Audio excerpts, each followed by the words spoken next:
Deuxième vidéo. Deuxième vidéo concernant, on va dire, le système, on va dire, politique, économique, etc. actuel. Donc, ce que je vous ai dit, c'est que, en fait, l'objectif, on va dire, du pouvoir, du système économique, etc., c'est de créer ce qu'on appelle des solidarités, de créer de la structure au travers d'une solidarité organique. Donc, le pouvoir, il n'a pas vraiment accès à ce qu'on appelle la solidarité mécanique, tout ce qui est lié à l'empathie, les liens interpersonnels, l'intergénération, etc. On voit bien que c'est des choses qui lui sont complètement étrangères parce que ça fait partie de ces zones d'ombre. D'accord? Donc, l'État, il a accès à la loi. Non, c'est lui qui promulgue les lois et au travers de ces lois, il génère des comportements, d'accord, individuels et collectifs. Et on va pouvoir générer, par exemple, des faits sociaux. D'accord? Un fait social, c'est quelque chose qui vient de l'extérieur de moi, d'accord? Et qui influence sur ma manière, sur ce que je crois, sur ce que je pense, sur ce que je dis, sur ce que je fais, d'accord? La relation, etc. Par exemple, prenez un fait social total, je sais plus, je crois que c'est Durkheim, encore une fois. Durkheim,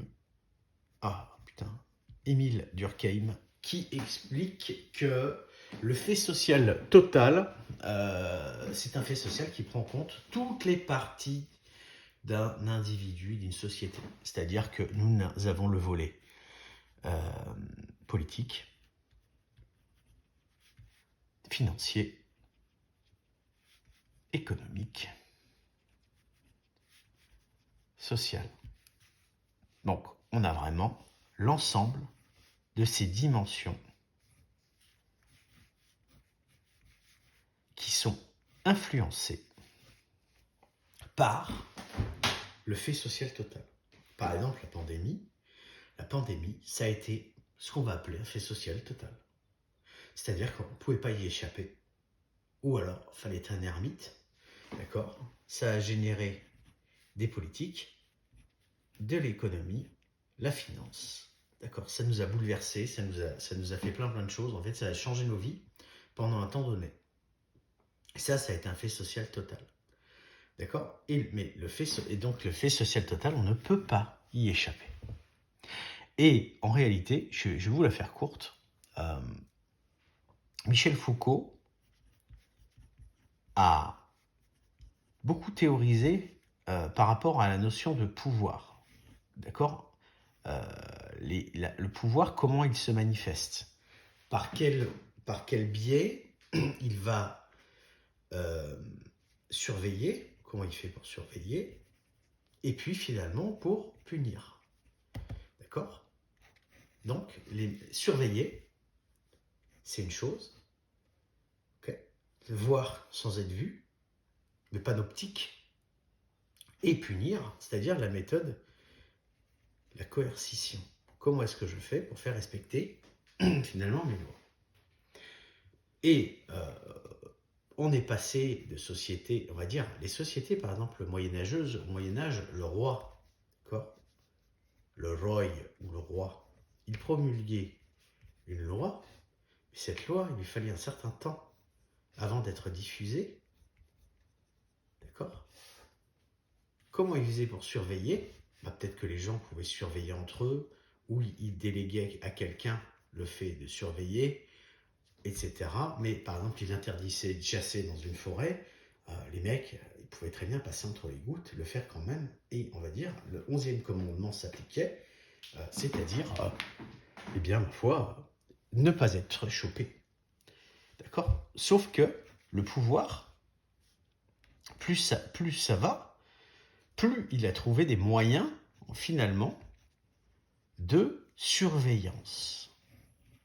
D'accord? Surveiller et punir. Punir, on va dire, je vais pas forcément parler tout de suite, mais la notion de surveillance. Le meilleur moyen, j'allais presque dire, de surveiller, c'est de créer une société qui est quasiment omniprésente. Et Michel Foucault, il a théorisé, il a observé, même, je dirais, ce qu'on appelle la notion de biopolitique.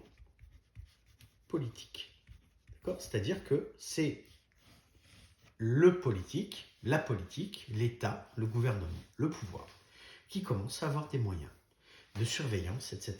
Et en fait, ce qui s'est passé avec la pandémie, fait social total, les gens, ils ont décidé d'abandonner un peu de liberté contre un peu de sécurité. Et à partir du moment où on privilégie la sécurité, mais faite par un tiers, d'accord, ce tiers, c'est lui qui a le pouvoir. Parce que c'est lui qui est capable de vous la donner, de vous donner et de reprendre. D'accord ? Donc, moi, ma thèse, elle est assez simple aujourd'hui. C'est que nous sommes en fait en train de plus en plus d'arriver dans des sociétés, on va dire, de contrôle. Okay. Sociétés de contrôle de plus en plus important. Et que les pouvoirs, ils sont en train d'utiliser ce qu'on appelle la biopolitique. D'accord ? En mettant en place ce qu'on va appeler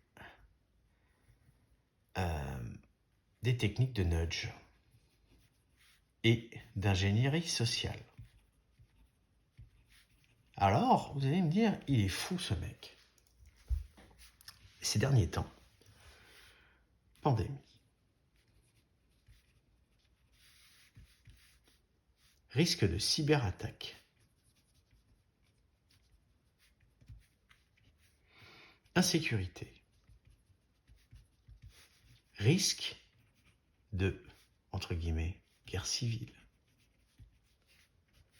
La guerre, on va vous emmener vos enfants.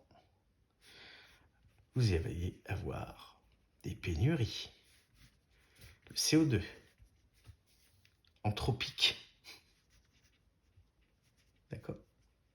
CO2 anthropique. En fait, si vous voulez, je me suis intéressé à l'entropie. D'accord ? Comme ça. Le jour où j'ai entendu Macron dire le CO2 anthropique et parler d'entropie. L'entropie, machin. Et en fait, je me suis dit, en fait, ce mec, il s'est grillé. Tout simplement. Parce que il a dit la vérité. La vérité, elle était là. Et ils disent la vérité. Et la vérité, elle est là. C'est que c'est de l'entropie. Et tout l'enjeu, il est la gestion de l'entropie. D'accord ? Tout l'enjeu. Alors, je ne suis pas en train de dire que c'est un mal, etc. Je suis juste en train de dire que, aujourd'hui, pour gérer l'entropie, le pouvoir, il a décidé de mettre en place de la biopolitique, du nudge, de l'ingénierie sociale, de créer de la dissonance cognitive, de l'insécurité, et de créer ce qu'on va appeler des faits sociaux totaux. Parce que son ambition, c'est un pouvoir totalitaire. Ok ? Ambition totalitaire. D'accord ? Et c'est pour ça qu'il crée une pandémie. Il envoie tout le monde en confinement. Le confinement, c'est quoi ? C'est de la structure. Les cyberattaques. Il veut contrôler Internet. Internet, c'est de l'entropie. On ne peut pas contrôler Internet. L'insécurité, la guerre civile, c'est tout le monde tape sur tout le monde. Et où il y a des camps qui se forment. Il n'y a pas vraiment de structure. D'accord ? C'est le bordel. Donc, il crée de la structure. Et j'ai dit que lui, il créait de la structure par l'utilisation de contraintes externes. D'accord? Donc la coercition, etc. La peur, c'est une contrainte interne. Donc il utilise tout ça. Donc la guerre, c'est pareil. La guerre, c'est je vais aller dégager du mec. Je vais dégager du mec, ordo ab chaos. Je vais aller les dilapider. Je vais tous les envoyer à un endroit. En fait, ils sont tous en bordel. D'accord? Je te les envoie tous au front. D'accord? Je t'en envoie 10 000. Ici, il y en a 10 000. D'accord? Et il en ressortent 10. Cassés, brisés, pétés. Eux, on va leur filer une retraite d'anciens combattants et ils vont fermer leur putain de gueule. Et ils vont faire leur deuil de tous leurs potes. Voilà ce qui s'est passé, guerre d'Algérie, machin, mec. Alors je suis pas en train de dire c'est bien, c'est pas bien, etc. Mais en tous les cas, tout ça, c'est de la gestion de l'entropie. Maintenant, moi, mon combat, Mein Kampf personnel, mon combat à moi, il est dans le rééquilibrage.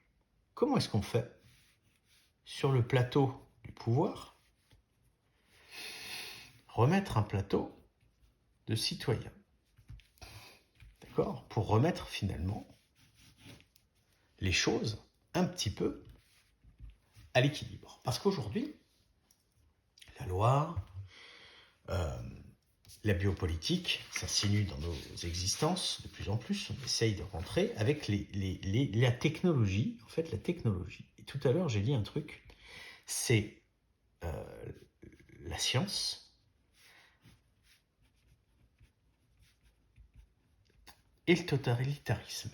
C'est-à-dire que j'ai la capacité à voir chez les gens, à rentrer dans le domaine de l'intime, d'accord, pour venir les influencer de l'extérieur par des lois, par des faits sociaux, Bataclan, etc., qui sont là pour choquer, créer du choc, d'accord, et créer justement non plus seulement de la solidarité, parce que finalement organique, d'accord, c'est-à-dire qu'on est là tranquillou, on fait notre petit boulot, machin, mais c'est également de créer ce qu'on va appeler de la solidarité mécanique, d'accord, virtuelle ou comment on va dire ça, manipuler, d'accord, manipuler les cœurs, c'est on manipule finalement le fait de se dire ah attention on va sauver les JO, voilà, etc. Tout ça, d'accord, c'est pour créer, on va dire, une sorte d'attachement et de se dire ouais mais attends, par exemple, bon, comment voulez-vous expliquer aux gens enfin bon bref, je vais pas rentrer dans le détail. Donc les citoyens, on utilise la technologie pour finalement les manipuler. Technologie, c'est l'identité numérique, d'accord. Alors je suis d'accord pour dire qu'il faut de la structure, d'accord, mais la structure, on va dire, à un moment donné, c'est celui qui gère la structure, d'accord, qui gère le pognon, qui gère les règles, etc. Et en fait, moi, mon idée, c'est comment est-ce que font les citoyens pour arriver à aussi contrôler ce pouvoir. Parce que ce pouvoir-là, aujourd'hui, il est en roue libre.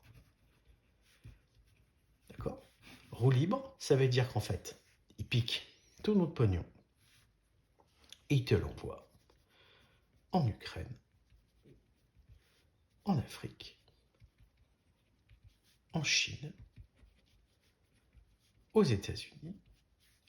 D'accord ? Tous nos moyens de production, tout ça, etc., ça sert à pomper des ronds pour finalement, derrière, que eux se mettent bien et en fait, ils sont en train de voler.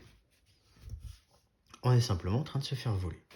Voilà. Moi, j'appelle ça se faire siphonner. D'accord ? Donc, on a une dette. La dette, c'est des obligations d'État.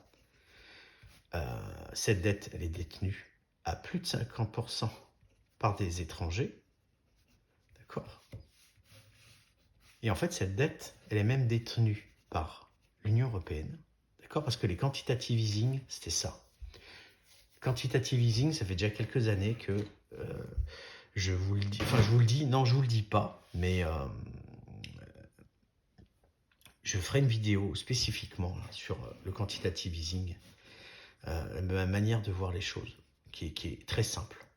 Mais maintenant, qu'est-ce que vont faire les citoyens? Les citoyens, eux aussi, ils ont moyen d'utiliser la technologie.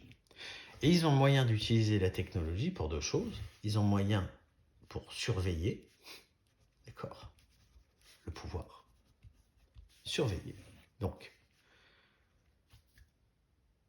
on met en place des outils démocratiques, d'accord? Sauf que ces moyens, ils ont été détournés. D'accord? Les contre-pouvoirs, aujourd'hui, ils sont tous gangrénés. Et en fait, pouvoir et contre-pouvoir, ils sont là, ils sont plus là. Le citoyen, lui, on va dire, il est géré dans la biopolitique, et aujourd'hui, je suis désolé de le dire, mais on doit bien admettre que nous sommes gérés comme des populations colonisées. Ça veut dire que nos propres gouvernements, en réalité, ils ne gèrent plus des citoyens. Ok, ils gèrent des flux humains et des stocks humains. Ok, flux, stock, en gros, ils font de la logistique. Ok, donc ils font de la logistique qui est au centre finance, économie, politique et le social, finalement, il est uniquement géré comme de la marchandise. Et du coup, c'est ce qui explique l'identité numérique. C'est ce qui explique la surveillance de masse. D'accord? C'est ce qui explique le transhumanisme. Transhumanisme, entendons-nous bien, c'est le fait de lier la machine et l'humain, mais c'est surtout le fait de réifier, d'accord, chosifier le matériel humain. D'accord? Vous êtes là, vous êtes un numéro, vous êtes un code barre, vous êtes un machin, un QR code. Et on vous dit où vous avez le droit d'aller, où vous n'avez pas le droit d'aller. Vous prenez par exemple le métro parisien pendant les JO, tiens. Et on vous dit, le prix du billet, il a fait x10. Ah, putain, pourquoi x10? C'est quoi? En fait, c'est parce qu'on veut pas. En fait, on veut drainer, on veut faire en sorte que les gens, ils prennent pas le métro. Ah, d'accord. Donc, par le prix, ils vont sélectionner. Il y a des gens qui pourront se payer le métro, puis les autres, ils vont y aller à pied. Ils vont y aller en taxi. Ils vont y aller en autre chose, en trottinette. Mais, donc, tout ça, c'est de la gestion. D'accord? Les smart cities, les machins, tout ça, c'est de la gestion. Maintenant, comment ils font les citoyens? Et ça, c'est mon troisième volet. Je vais mettre cette vidéo en ligne.